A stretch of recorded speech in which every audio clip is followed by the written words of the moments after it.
नमस्कार। 8 से 9 मई 2025 की मध्य रात्रि को पाकिस्तानी सेना ने सैन्य बुनियादी ढांचे को निशाना बनाने के इरादे से पूरी पश्चिमी सेना पर भारतीय वायु क्षेत्र का कई बार उल्लंघन किया। यही नहीं बल्कि पाकिस्तानी सेना ने नियंत्रण रेखा पर भारी कैलिबर वाले हथियारों से गोलीबारी भी की। अंतर्राष्ट्रीय सीमा और नियंत्रण रेखा पर लेह से लेकर सर क्रीक तक 36 स्थानों पर 300 से 400 लगभग ड्रोनों का इस्तेमाल घुसपैठ का प्रयास करने के लिए किया गया। भारतीय सशस्त्र बलों ने काइनेटिक्स व नॉन काइनेटिक साधनों का उपयोग करके इनमें से कई ड्रोन्स को मार गिराया। इतने बड़े पैमाने पर हवाई घुसपैठों का संभावित उद्देश्य वायु रक्षा प्रणालियों का परीक्षण करना और खुफिया जानकारी इकट्ठा करना था। ड्रोन के मलबे की फोरेंसिक जांच की जा रही है। प्रारंभिक रिपोर्ट्स से पता चलता है कि वे तुर्की के असीस गार्ड सोंगर ड्रोन्स हैं। इसके उपरांत रात में पाकिस्तान के एक सशस्त्र यूएवी ने भटिंडा सैन्य स्टेशन को निशाना बनाने की कोशिश भी की, जिसे पकड़ा गया और उसे निष्क्रिय कर दिया गया। पाकिस्तानी हमले के जवाब में पाकिस्तान में 4 हवाई रक्षा स्थलों पर सशस्त्र ड्रोन्स लॉन्च किए गए। इनमें से एक ड्रोन एडी रडार को नष्ट करने में सक्षम रहा। पाकिस्तान ने जम्मू कश्मीर के तंगधार, उरी, पुंछ, मेंढर, राजौरी, अखनूर और उधमपुर में भारी कैलिबर आर्टिलरी गन और सशस्त्र ड्रोन्स का उपयोग करके नियंत्रण रेखा के पार गोलीबारी भी की, जिसके परिणाम स्वरूप भारतीय सेना के कुछ जवान हताहत हुए और घायल हुए। भारतीय जवाबी कार्रवाई में पाकिस्तानी सेना को भी बड़ा नुकसान पहुंचाया गया। इसके अलावा पाकिस्तान का गैर जिम्मेदाराना व्यवहार फिर से सामने आया। 7 मई 2025 को रात 8:30 बजे एक असफल अकारण ड्रोन और मिसाइल हमला करने के बावजूद पाकिस्तान ने अपना नागरिक हवाई क्षेत्र बंद नहीं किया।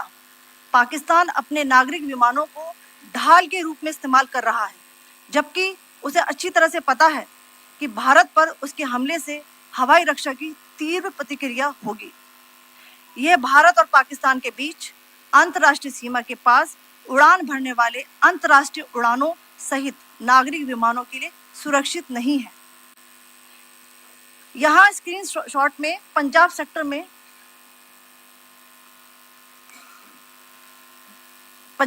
में हाई एयर डिफेंस अलर्ट स्थिति के दौरान एप्लीकेशन फ्लाइट रडार 24 का डेटा दिखाया गया है। जैसा कि आप देख रहे हैं, यहाँ पर भारतीय पक्ष का हवाई क्षेत्र घोषित बंद के कारण नागरिक हवाई यातायात से पूरी तरह से रहित है। कराची और लाहौर के बीच के हवाई अड्डे मार्ग पर नागरिक एयरलाइंस उड़ान भर रही है। हाई अलर्ट किया गया है विमान फ्लाइनेस एविएशन का एयरबस 320, जैसा कि आप यहाँ देख रहे हैं, जो कि शाम को 5:50 बजे दमम से शुरू हुआ और रात को 9:10 बजे लाहौर में उतरा। ये सारा डिटेल्स आप यहाँ देख रहे हैं। ये डिटेल्स यहाँ लिखा हुआ है। Can you see this?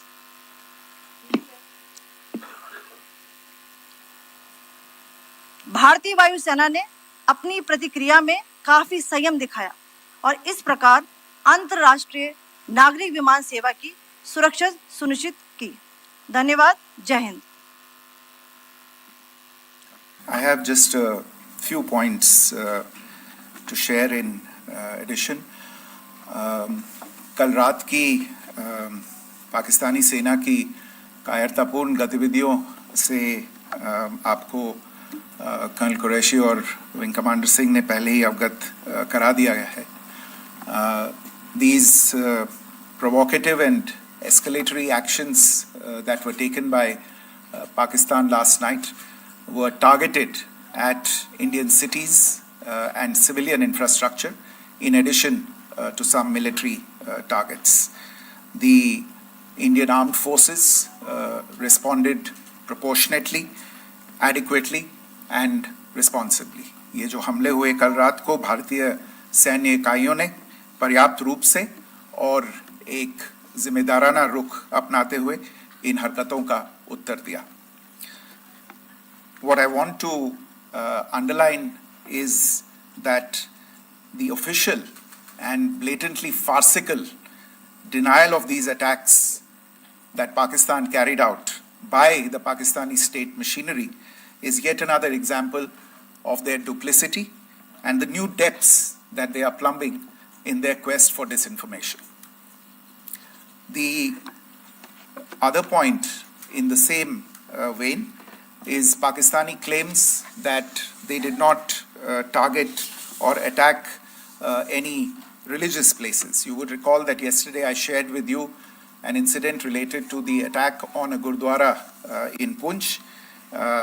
Instead of owning up to these attacks, Pakistan made the preposterous and outrageous claim that it was the Indian Armed Forces and the Indian Air Force that was targeting cities like Amritsar and trying to put the blame on Pakistan.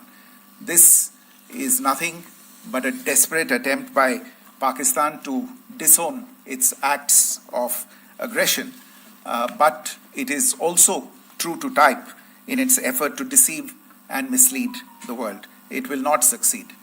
The Gurdwara in Punch in particular was attacked by Pakistan, and some local members of the Sikh community, including a Ragi of the Gurdwara, lost their lives in this incident, as I shared yesterday. TV पर आप इस हमले के चित्र देख सकते हैं.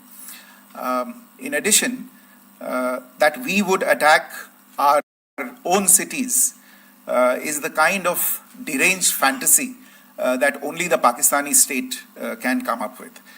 Perhaps they do it because they are well versed in such action as their history would show. The last point I wanted to make this evening is again this disinformation that is coming from Pakistan about India targeting the Nankana Sahib Gurdwara through a drone attack. This is again yet another blatant lie and part of Pakistan's disinformation campaign. As we saw in the Pahalgam attack, Pakistan is again trying desperately to impart a communal hue to the situation with an intention to create discord. Again, we are not surprised. India's steadfast unity in itself is a challenge to Pakistan. Let me stop there. I have time only for a few questions and be happy to try and answer them. First, I call Siddharth. Siddharth, please. Hi, sir. I'm Siddharth from Beyond. So this is Siddharth. Behind, please. The other Siddharth. Yes. Hi, sir. I'm Siddharth from CNN News 18. Sir, I only want to know from you the status of Kartarpur corridor. Is it open or not? If you can. I think you're all aware of the situation along the entire India-Pakistan border and the areas around the line of control. In view of the existing security scenario, the services of the Kartarpur Sahib corridor have been suspended till further directions. We'll update you as and when there is a change in the situation. We have a question here. Rishabh. So, good evening, Rishabh from Times Now. So, you spoke about religious places being hit in Jammu. There's another religious place which is a Carmelite nun church that has been hit. What do you have to say about it? If you can explain that to us. Yeah, actually, we do have some information about this extremely regrettable and condemnable incident. During heavy shelling across the line of control in the early morning of 7th May, a shell fired from Pakistan landed just behind the Christ School run by the Carmelites of Mary Immaculate congregation in Puj. Tragically, the shell fired from Pakistan hit the home of two students of the Christ School. Both students unfortunately lost their lives and their parents were severely injured. Another Pakistani shell struck a Christian convent of nuns belonging to the congregation of the Mother of Carmel, damaging water tanks and destroying solar panel infrastructure. Several priests, nuns, school staff, and local residents took refuge in an underground hall beneath the Christ School during the shelling by Pakistan. The school happened to be closed at the time, fortunately. Otherwise, more losses would have occurred.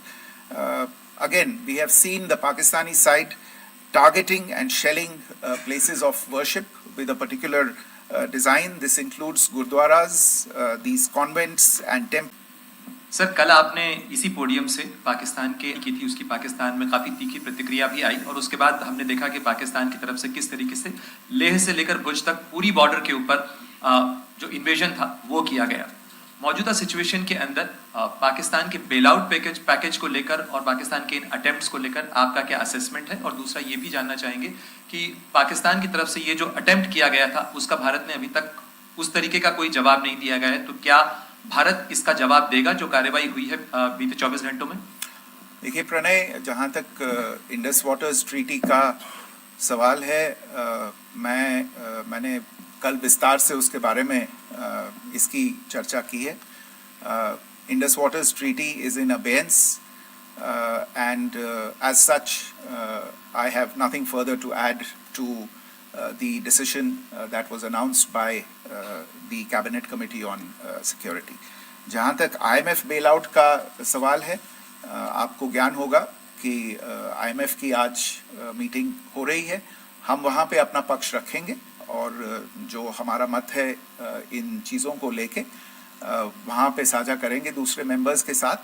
ये board पे निर्भर है कि वहाँ पे क्या निर्णय होता है.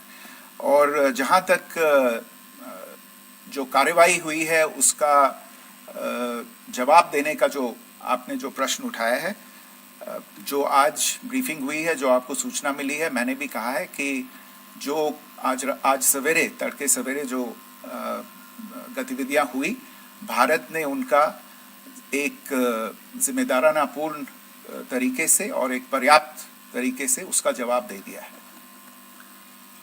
सिद्धांत. Hi sir, Siddhant from Beyond. Sir, the External Affairs Minister has spoken to many of his counterparts around the world.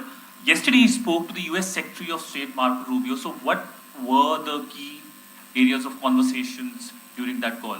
Yes, the minister had a conversation with the US Secretary of State. As you can imagine, the focus of discussions was the terrorist attack in Pahalgam and the response that India mounted after that on the 7th of May. The Secretary of State shared his thoughts on these developments with the minister. The minister deeply appreciated the US's commitment to work with India in the fight against terrorism, and he also underlined the targeted measures that India had taken in connection with Ops Sindoor. The minister also underlined that India would firmly counter any attempts at escalation from there. But in follow-up to that, as you are aware, there have been a number of other conversations. The minister had a conversation with the UK Foreign Secretary, David Lammy, today. There too, the discussion centered around countering terrorism, for which there must be zero tolerance. And I understand just a short while ago, the External Affairs Minister has also spoken to the Foreign Minister of Norway, Espen Barth Eide, which was also focused on recent developments stemming from the terrorist act in Pahalgam. One last question, Sudhi. Sir, Foreign Secretary, thank you for doing this. Sudhi Ranjan from Bloomberg. Foreign Secretary, India had struck Bahawalpur the other day, which is also connected with the murder of one of us, journalist Daniel Pearl. If you could give us an understanding of what exactly are the reports that you're getting. You're right. Bahawalpur is the headquarters of the Jaish-e-Mohammed terrorist group that is proscribed by the United Nations. Its leader, Maulana Masood Azhar, is a proscribed individual. It is, you brought up the connection with the tragic death or killing of Daniel Pearl of the Wall Street Journal. The Jaish-e-Mohammed was in some way directly or indirectly responsible for the death of Daniel Pearl.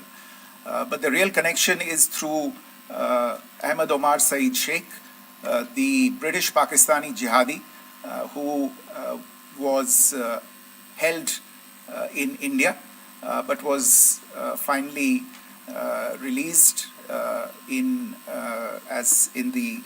2000, and he was the person who lured Daniel Pearl to his eventually leading to his murder. So these are all obviously connected figures, connected individuals, connected institutions, and the attack on Bahawalpur, on that facility of the Jaish-e-Mohammed in Bahawalpur is, I would imagine, a fitting part of this unfortunate incident.